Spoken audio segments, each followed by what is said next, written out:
જંગલમાં રહેનારા વન વિચરણ કરનારા આજરોજ અમારા સમાજની શ્રીમદ ભાગવત કથાનું આયોજન કરેલ છે. એમાં માત્ર કચ્છ નહીં, ગુજરાત, મહારાષ્ટ્ર ત્યાંથી સર્વે અમારા જ્ઞાતિબંધુ હાજર થયા છે, અમારી સાથે રહ્યા છે. તેમજ તેમના વડીલો પાછળ આજે અમને અર્જુન વચમાં રસ્તામાં લૂંટાય છે, મોટું લંકેલું લઈ અને પાછું હસ્તિનાપુર આવે છે.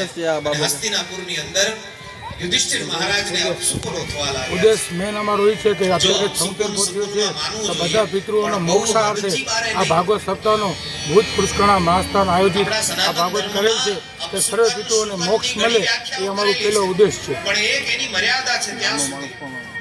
પછી નાની નાની બાબતોમાં ઘણા સુકૂન છે. આજે આપણે સાહેબ આજે પોથીઓ રાખી છે કે નાનામાં નાનો વ્યક્તિ જે સમાજનો છે એ પણ એમાં આમાં લાભ લઈ શકે. એના માટે કરીને અમે માત્ર 15,000 રૂપિયામાં જ આ પોથીનું અમે આયોજન કરેલ છે. તેમજ અમારા વડીલોએ અને દાતાઓશ્રીઓના સહયોગથી આ ભાગવત સપ્તાહનું એક આયોજન કરેલ છે. તેમજ તારીખના રોજ આપણા પ્રખ્યાત નિલેશભાઈ ગઢવીના ભજન રાખેલ છે. તો આપણા માધ્યમથી સર્વેજનને અમે જણાવીએ છીએ કે આપ આવો અને ભજનનો લાભ લેવો. તમામ પત્રકારોને પણ અમે આવકારીએ છીએ. આપ અત્યારે અમે આવ્યા છો તે બદલ આપનો પણ અમે ખૂબ ખૂબ ઋણી છીએ.